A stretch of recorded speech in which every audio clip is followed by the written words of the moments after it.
When Deathworlders step in, even the stars make way. HFY Sci-Fi story.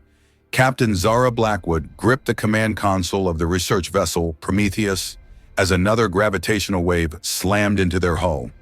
The ship groaned under forces that should have crushed any normal spacecraft, but the Prometheus was far from normal. Built on Earth, forged in the gravity wells of Jupiter's moons, and tested in the hellish radiation storms of Proxima Centauri, it was a testament to human engineering.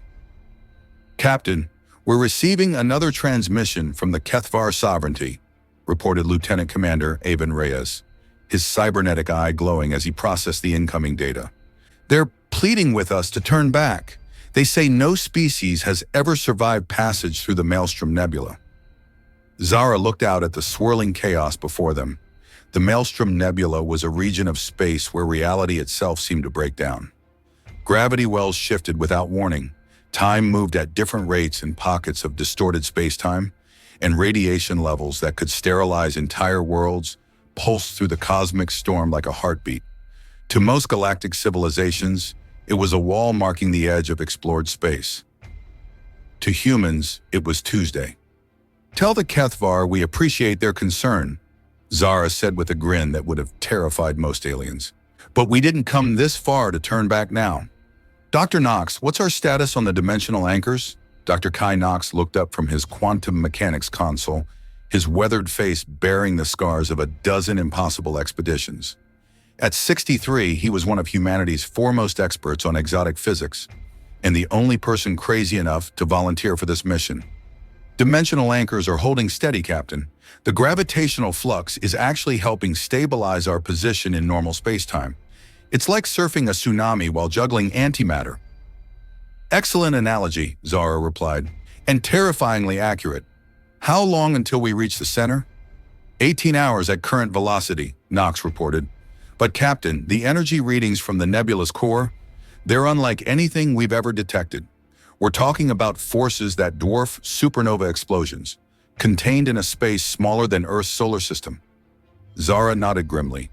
Intelligence reports from the few alien probes that had made it this far suggested something artificial was at the nebula's heart. Something that was sending out signals across the galaxy, calling to any species, brave or foolish enough to answer. 73 different civilizations had tried to reach it over the past millennium. None had returned. The human expedition consisted of a single ship and a crew of 47 volunteers. To the galaxy, it looked like suicide.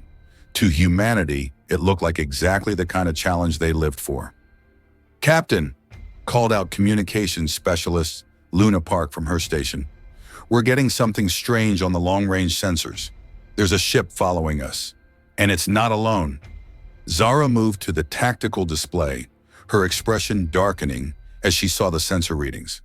12 vessels were trailing the Prometheus, maintaining formation despite the chaotic conditions of the nebula. The ships were sleek, predatory, and unfortunately familiar. "Void hunters," she said quietly, recognizing the distinctive energy signatures. "They've been tracking us since we entered the nebula." The Void Hunters were the galaxy's most feared pirates and slavers. Unlike other criminal organizations that avoided dangerous regions of space, the Hunters actively sought out exploration vessels in hazardous areas. Their logic was simple. Anyone crazy enough to venture into places like the Maelstrom Nebula must have found something valuable worth the risk. "They probably think we're treasure hunters," said Lieutenant Commander Reyes. "Standard procedure would be to wait until we find whatever's at the center, then move in to take it from us." Zara's smile returned, but this time it was predatory. "They have no idea what they're dealing with, do they?" "Tactical assessment, Reyes. What are we looking at?" 12 Void Hunter destroyers, each one armed with plasma lance arrays and quantum torpedoes. Individually, any one of them could take on a fleet of conventional ships. Together. Reyes paused as his cybernetic implants processed the combat data.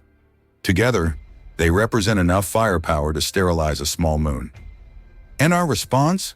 Zara asked, though her tone suggested she already knew the answer. "Well, Captain," came a new voice from the engineering section. Chief Engineer Tobias Rivera emerged from the maintenance hatch he'd been working in, his hands covered in the exotic lubricants required to keep human technology functioning in impossible conditions. We could always show them why humans don't bother with conventional weapons anymore. The bridge crew exchanged looks of anticipation. After decades of being dismissed by the galaxy as violent primitives from a savage world, humanity had learned to embrace their reputation. If the universe wanted to call them Deathworlders, they would show the universe what that really meant. Dr. Knox, Zara said formally, initialize the Genesis protocol. Chief Rivera, bring the quantum resonance chambers online. Mr. Reyes, prepare to broadcast on all frequencies. As the crew moved to carry out her orders, Zara opened a communication channel to their pursuers. The response came immediately, transmitted in the harsh, guttural language of the Void Hunters.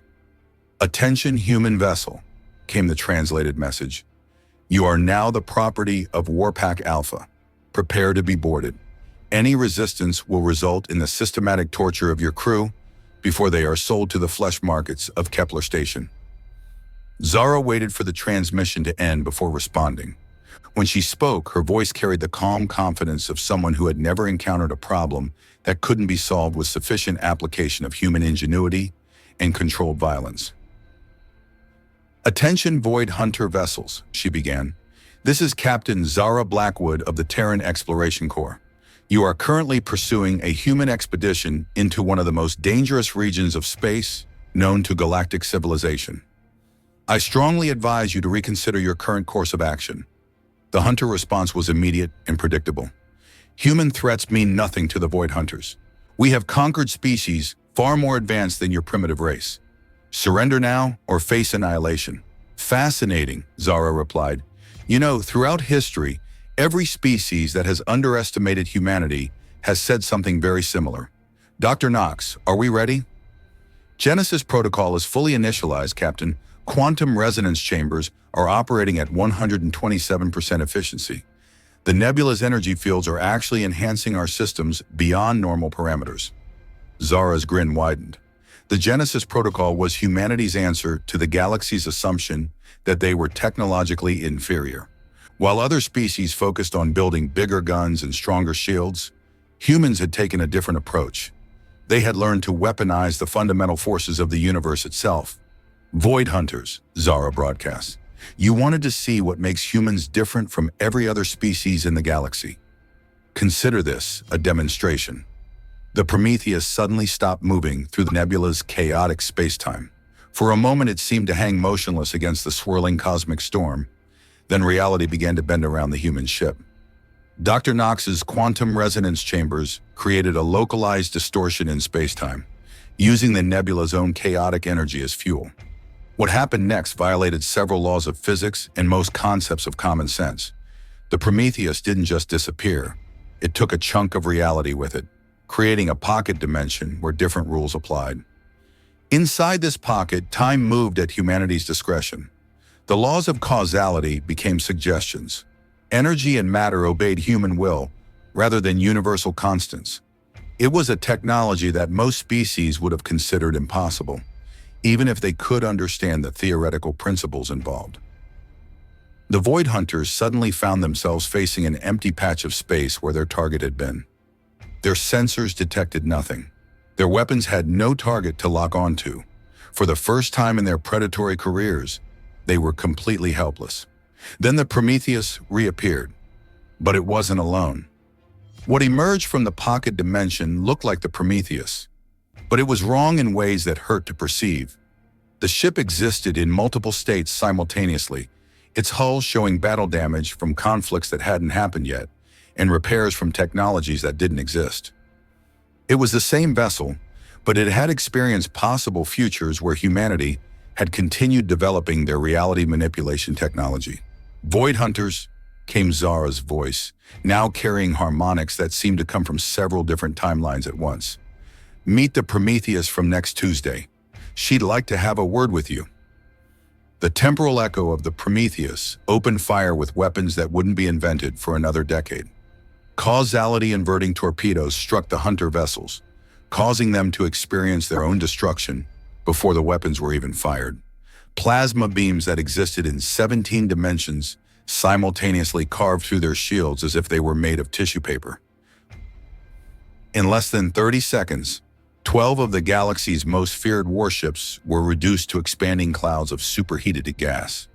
The temporal echo of the Prometheus gave a polite salute to its present-day counterpart before fading back into non-existence. "Well," said Chief Rivera, checking his instruments with professional calm, "that was remarkably efficient. The quantum resonance chambers barely registered the energy expenditure." Dr. Knox was frantically taking readings from the engagement. "Captain, the implications of what we just did. We didn't just destroy those ships. We eliminated them from multiple timelines. They never existed in the first place, but they also definitely were destroyed by our future selves. The paradox should have collapsed local space-time, but instead it seems to have strengthened our dimensional anchors. The universe is a lot more flexible than most species realize," Zara replied. "It's one of the advantages of coming from a world where reality is more of a guideline than a rule." Status report, all stations. The bridge crew quickly confirmed that all systems were operating normally. The Prometheus continued its journey toward the nebula's center, leaving behind nothing but a slight distortion in space-time to mark where the Void Hunters had met their fate. "Captain," Luna Park reported, "I'm detecting multiple communications across the galactic networks. Word is spreading about what just happened. The HFY Sovereignty is broadcasting emergency warnings about human capabilities. The Altarian Trade Federation is demanding an explanation, and the Zephyrian Empire." She paused, looking confused. "The Zephyrian Empire is offering us a formal alliance and asking if we need anything." "Anything at all," Zara chuckled. "The Zephyrians were one of the galaxy's oldest and most cautious civilizations. If they were offering alliances to humanity, it meant they understood exactly what they had just witnessed. "Tell the Zephyrians we appreciate the offer," she said. "We'll consider it once we complete our current mission." "What's our ETA to the nebula's center?" 16 hours, Captain," Knox reported.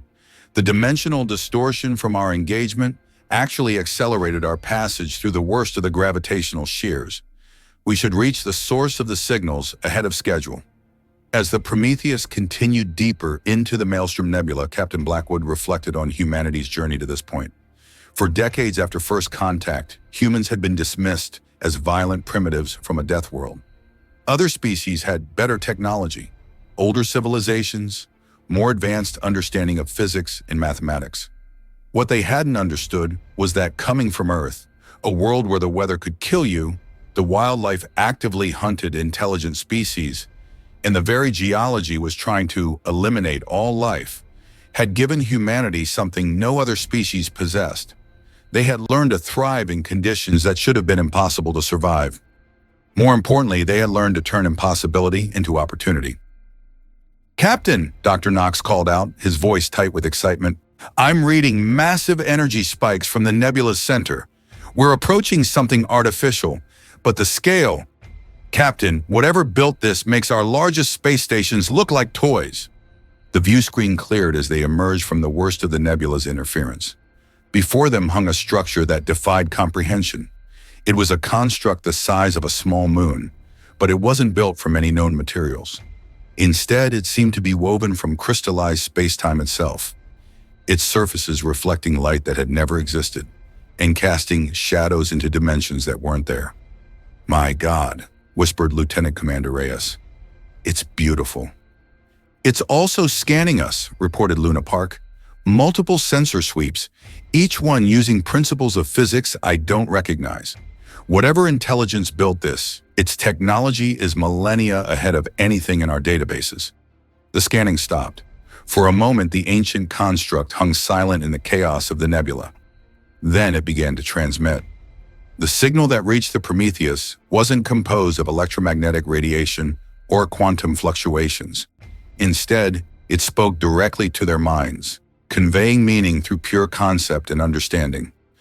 When the crew recovered from the initial shock of telepathic contact, they found they had received a message that would change everything. "Greetings, children of the violent world. We have waited long for your arrival." Captain Blackwood took a deep breath before responding. "This is Captain Zara Blackwood of the human exploration vessel Prometheus. We received your signals and came to investigate. What are you? We are the architects. We built this galaxy's first civilizations, guided its early development, and then withdrew when our children no longer needed us. For 10 million years, we have waited in this place, testing those who would dare to reach us. Testing how? Zara asked, though she suspected she already knew the answer. By placing our sanctuary in conditions that would destroy any species not worthy of our knowledge. Only those who have learned to thrive in impossibility, to weaponize the fundamental forces of existence itself, could survive passage through the maelstrom. In 10 million years, you are the first to reach us. Dr. Knox leaned forward, his scientific curiosity overriding his caution. What makes us worthy? What do you see in humanity that other species lack? The response came with a sense of ancient amusement. You are survivors of a death world who learned to make death work for you rather than against you. Your species looks at impossible odds and asks not whether you can overcome them, but how quickly you can turn them into advantages. This is the mindset we have been seeking. And what do you want from us? Zara asked. Nothing. We offer you something instead. Knowledge, technology, the tools to reshape reality according to your will. The galaxy has grown stagnant under civilizations that fear risk and avoid challenge. It needs the touch of Deathworlders who understand that destruction and creation are simply different faces of the same force. The architect construct began to transmit data directly into the Prometheus's computers. The information that flowed through their systems was staggering. Technologies that could create pocket universes, weapons that could rewrite the laws of physics, engines that could move faster than causality itself. This is incredible, Knox breathed as he absorbed the data.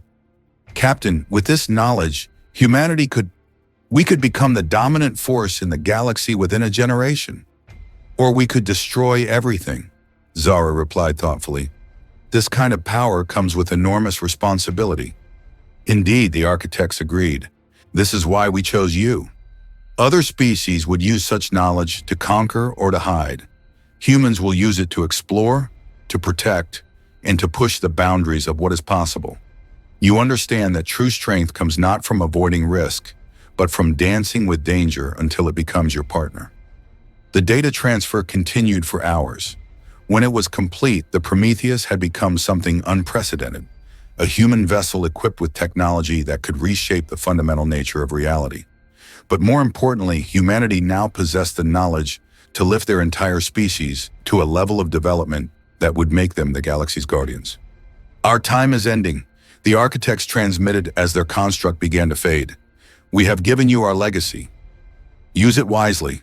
The galaxy will face challenges in the coming millennia that will require the touch of those who understand that sometimes to save something, you must be willing to break it first. The ancient construct dissolved into streams of crystallized light that flowed into the nebula's chaotic energies. The architects were gone, leaving behind only their gift to humanity and the knowledge that the galaxy's future now rested in the hands of the Deathworlders from Earth. Captain, Reyes reported, we're receiving transmissions from across the galaxy. News of our mission has spread. The major powers are demanding explanations. Some are offering alliances. Others are mobilizing fleets. Zara looked at the data they had received from the architects. Humanity now possessed the power to defend themselves against any threat, but they also had the responsibility to use that power wisely. The galaxy was about to discover what happened when Deathworlders stepped in. Set course for Earth, she ordered. It's time to go home and prepare for what comes next. The galaxy wanted to know what makes humans dangerous. Soon they're going to find out what makes us protectors. As the Prometheus began its journey back through the Maelstrom Nebula, the cosmos itself seemed to shift around them. Stars aligned differently. Gravity wells accommodated their passage. Even the chaotic energies of the nebula parted before them, like curtains opening for a grand performance. The age of human ascendancy was about to begin, and the universe itself was making way for the children of the death world, who had learned to make the impossible look easy.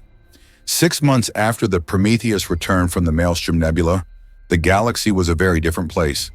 The knowledge gained from the architects had transformed human technology overnight. ships that could fold space-time like origami, weapons that could convince matter to simply stop existing, and defensive systems that made entire fleets invulnerable to conventional attack. But perhaps more importantly, humanity had begun to act on their new role as the galaxy's protectors. Admiral Kex Vordum stood on the bridge of the human dreadnought Defiance as it dropped out of hyperspace near the Kepler station. The massive space station had been a hub of the illegal slave trade for over 3 centuries, protected by corrupt officials and criminal fleets that made any rescue attempt impossible. Until now.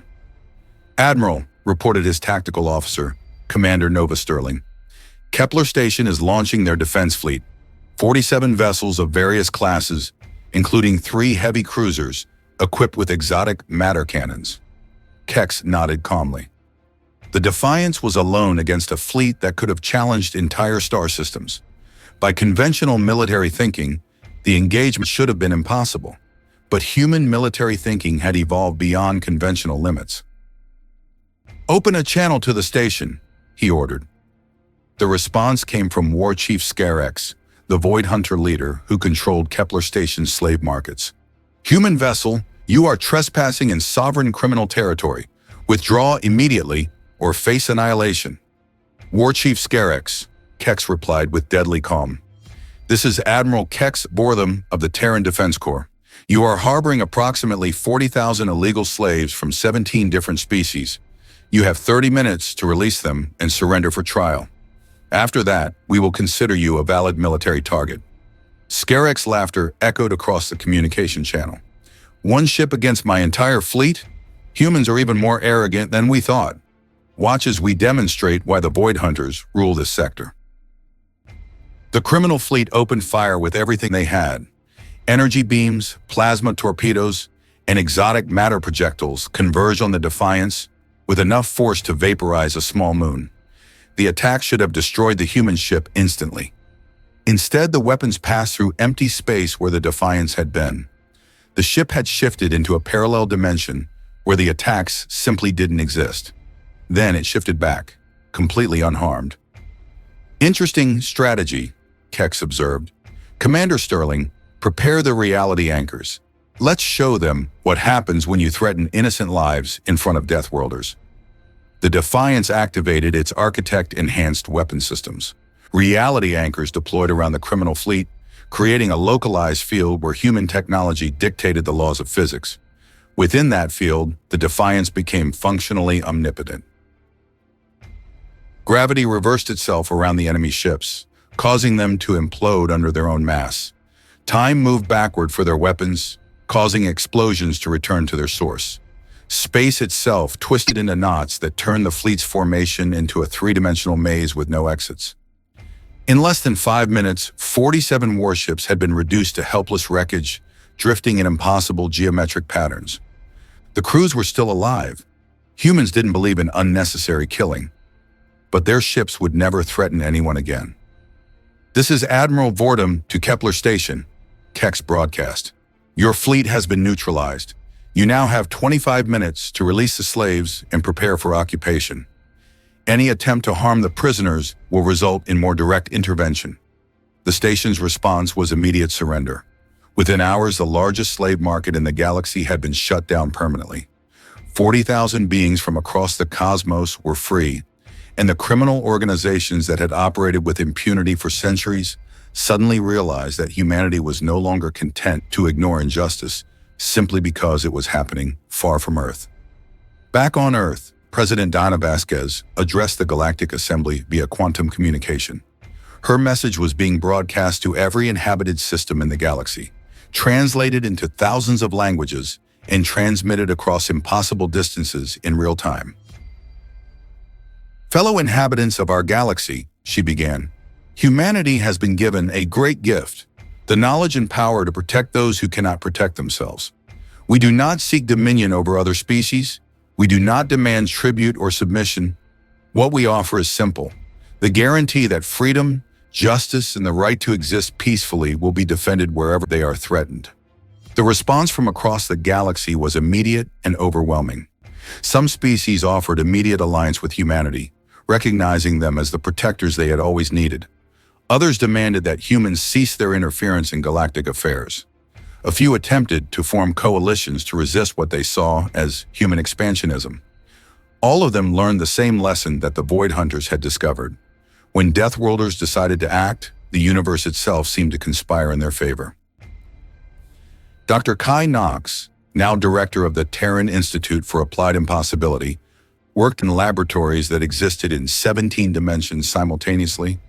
His latest project involved creating artificial universes that could serve as sanctuaries for endangered species and refugee populations. Director Knox, his assistant Dr. Luna Hoffman, called out, "We're receiving a priority transmission from the exploration fleet. Captain Rodriguez has made contact with the Omega Collective." Knox paused in his work. The Omega Collective was a machine intelligence that had been expanding across the galaxy's outer rim for the past 1,000 years, converting entire star systems into computational matrices. Every species that had encountered them had either been absorbed or fled in terror. "What's their status?" Knox asked.